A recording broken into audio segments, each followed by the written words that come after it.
What's up, everyone? Welcome to the video. We are here breaking down this Thursday Night Football Showdown slate for DraftKings and FanDuel. We have, it's unfortunate, we have the Washington Commanders taking on the Chicago Bears in what is probably one of the worst matchups you could give us for a primetime game. And I realize a lot of these primetime games can get derailed by injuries or suspensions, but no, that's not the case here. Both of these teams are just not fun to watch, but they both have some very bad players. We have Carson Wentz taking on Justin Fields.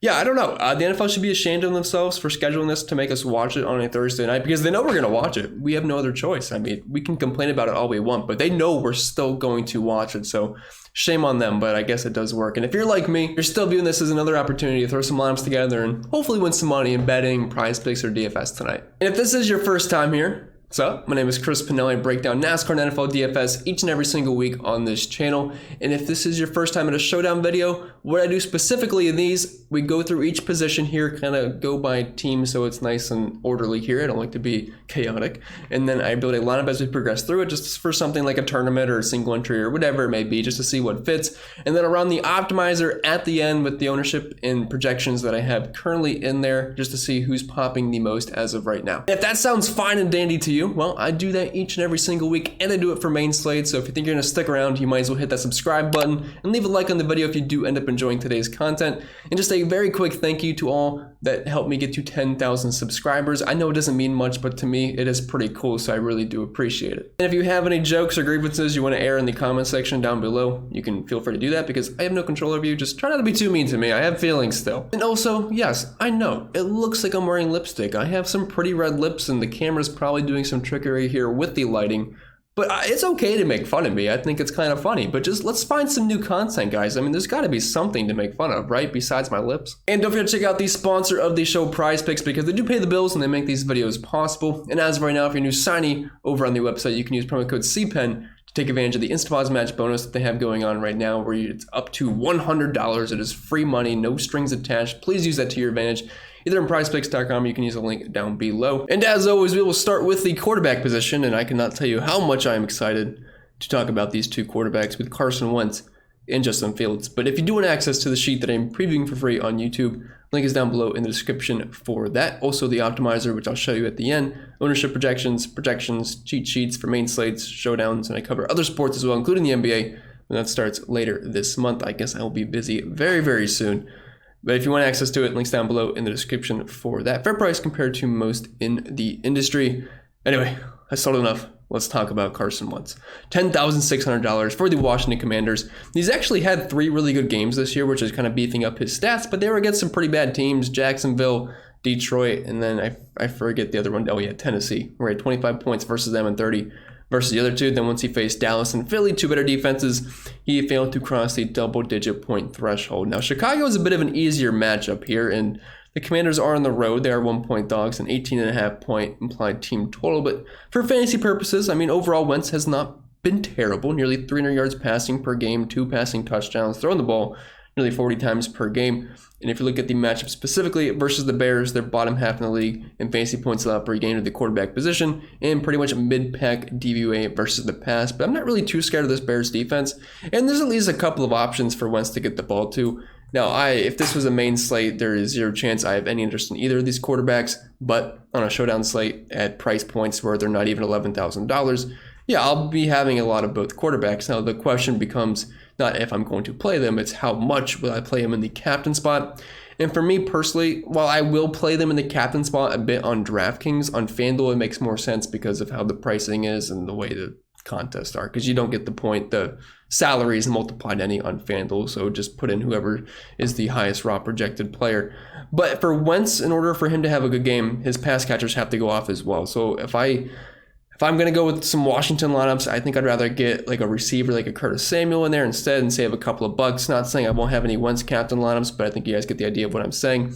And as for Justin Fields at $10,000, I might be a little bit more inclined to captain him just because he has a little bit more rushing upside than Carson Wentz. I believe he's averaging nearly 40 yards rushing per game, which is kind of like a built-in passing touchdown floor just because of what he can do on the ground, nearly 4 designed runs per game. But the passing, it's atrocious for Justin Fields. We're barely over the 130-yard mark here, barely over half a passing touchdown per game. He's actually averaging more interceptions than touchdowns per game this year, and throwing the ball a measly I mean, a very measly 16 times per game. At least it's a higher YPA over Carson Wentz, but it is absolutely brutal. But the matchup's pretty good versus Washington. They're 29th DVA versus the pass and 22nd versus quarterbacks this season.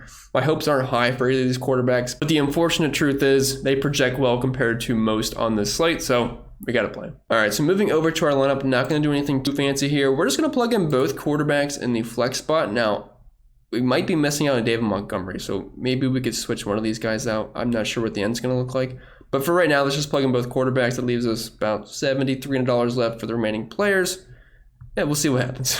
And moving on to running backs, so we'll start with the Bears group here first because it's a little bit easier to digest than the Washington Commanders. But we have the I don't know why I called him the David Montgomery. I definitely don't think he's deserved that title. But David Montgomery at $10,400. Then Khalil Herbert at $6,200. The backup who actually filled in for Montgomery the past couple of weeks because Monty got hurt very early on 2 weeks ago. Absolutely smashed in his absence.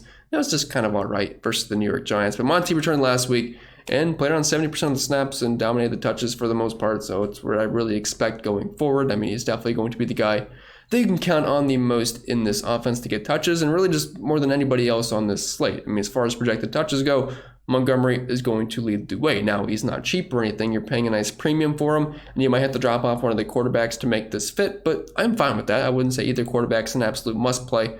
And if you're looking at Monty's numbers on the season, it's nothing too great. Talking 12 carries per game, 3.8 yards per carry. But you got to keep in mind, he did leave the game very early on, so these numbers can be a bit skewed as far as the averages.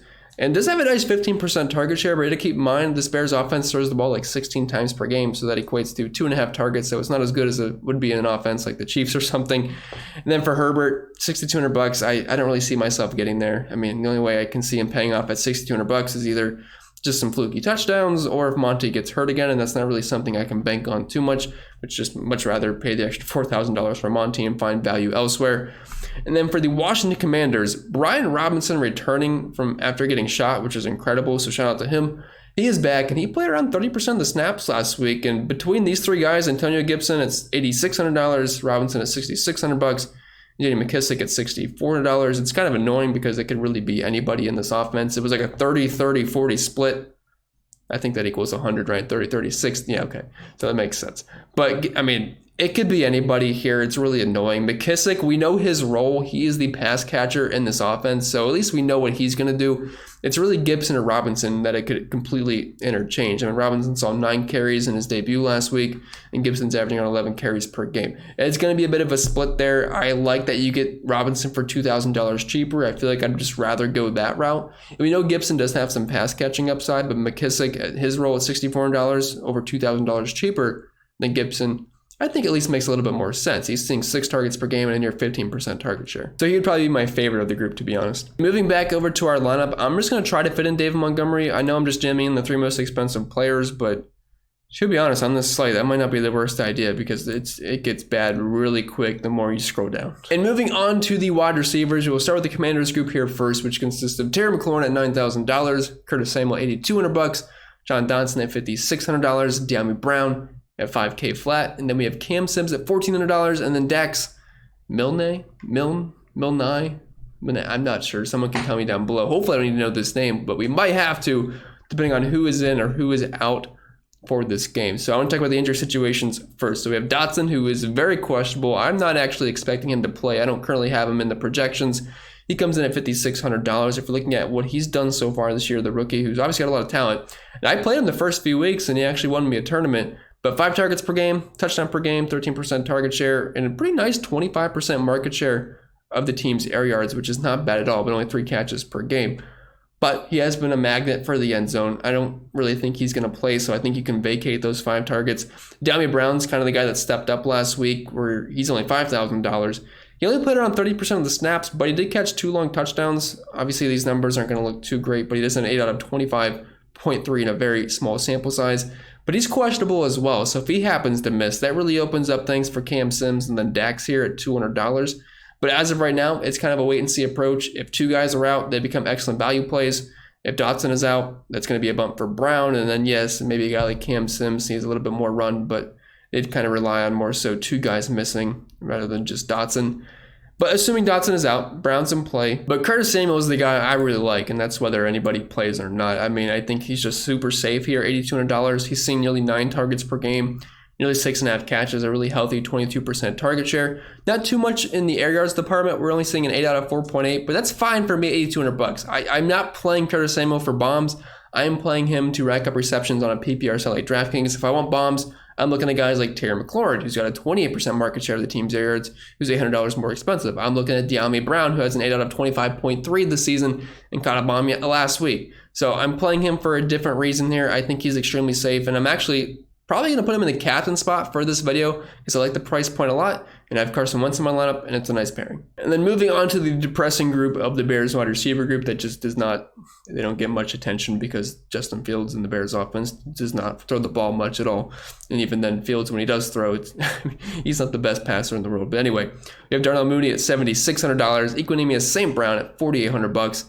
And then Velus Jones, Dante Pettis, and then Marset down there at $600. Now, if we're looking at the snap counts, Darnell Mooney plays just about every single snap. St. Brown played around 60% last week. Dante Pettis also around 60, and I believe we've had Marset around 35 to 40% of the snaps. But looking at the target distribution this year, it's not pretty. It's not good when a 25% target share equates to 4 targets per game and 2 catches and a 45% market share of the team's air yards. St. Brown seeing 2.6 targets per game. Jones is at a target per game. Pettis is at a target. And then Marset's down there, barely over half a target. So it's depressing for sure. Now, Darnell Mooney, he'd be the guy I want to get to. Everybody else, it's just a matter of who fits in your lineup. Because if you're going out of your way to play like the second, third, fourth, fifth option on the Bears offense, because you have to remember Cole Kmet exists as well. Well, it's really just who fits at the end because I'm not going to go my way to do that. But the one silver lining here is that the matchup is very good versus Washington. They are 29th DVA versus the pass, and allowing the 5th most points per game to fantasy wide receivers. So maybe, just maybe, we'll see a big game from Mooney. Then moving back over to our lineup, like I said, I want to play some Curtis Samuel on this slate, and I got to fill out a captain at some point, and we are running out of players that would really be captain eligible for me, like maybe a McKissick in tournaments, sure, maybe Darnell Mooney. But I like Curtis Samuel here, $8,200, he's a safe play, so we're going to plug him in. Captain spot, that's 12-3, that leaves us $33.50 for the last 2 spots. And I'm sure we can make that work. And then moving on to the tight end position, we potentially have some pretty good value here with Logan Thomas at $2,200, but I don't know if he's going to play or not. It seems like he's trending in the wrong direction. We'll start with the Bears here first, though. It's easy. It's just Cole Kmet. He plays almost all the snaps, although $5,200 doesn't really do much. None of these Bears pass catchers do much either way. But 2.5 targets per game, catching less than 2 balls per game on 20 receiving yards, 14% target share. Unless Cole Kmet scores a touchdown, you are not going to be happy with the production. And nearly $5,000. So just know that. If you're playing Kmet, you need a touchdown. Moving on to the Commanders here, it's either going to be John Bates or Logan Thomas. Thomas is currently questionable, like I said. Not sure if he's going to play or not. If he does play, though, he is definitely by far the best value play on the slate at $2,200. He is so much cheaper on DraftKings compared to FanDuel. And yes, I know the pricing is different, but even just when you mesh that together on how it should be, it's a really nice value play on DK. He's averaging nearly 5 targets per game, quarter of a touchdown, 12% target share, and 12.5% market share of the team's air yards, and 26 receiving yards per game. It's not pretty, but he'd be on the field and he'd play a lot and he gets some targets. So yes, $2,200 easily would be the best value play. But if he is out, that opens up more for John Bates, who would basically play all the snaps, and he's also capable of getting targets as well at $3,000. It's only a $100 difference, so it's really just a case of whoever's healthy and playing out there, I'd probably play them. And then moving on to the defenses, as you know, I'm never usually a huge defense fan, but I will be in this game. I think you can certainly play the defenses here. Anytime you can get over under below 40, and 18.5 implied team total and 19.5 implied team total for both of these teams, they're certainly going to be in play. Now, both these defenses have their weak spots, so I'm not overly excited about them, but as you can see, I'm projected for 8.24 and 8.23, so it's pretty similar there. Commanders are going to grade out a little bit better point per dollar wise because they're $400 cheaper, but you can play both, but I probably won't go that route in the captain spot. Yes, I know if there's a defensive touchdown, I'm drawing dead there, but chances are that usually doesn't happen. Then as for the kickers, this could definitely be a kicker and defense game. I think we saw the Millie lineup, was it last week, where it was like double kicker, double defense, actually won the millionaire maker. So I understand if you want to go that route. They did price the kickers up at least a couple $100 more than usual. I mean, Santos is nearly $4,500, which seems a bit much for a kicker. I'm not really expecting too many scoring opportunities, but if all the scoring opportunities are field goals, that's where this could work out. And just to finish this lineup off, and please don't copy and paste this. I build 150. I don't know which one I like the most. I just want to see what fits as an example for you guys as we talk through this. but we have under 4,000 left for the last few spots. So I know we need a player in like the $2,000 to $3,000 range. If Logan Thomas plays, he is the most obvious option here. So if he does, just let's assume that.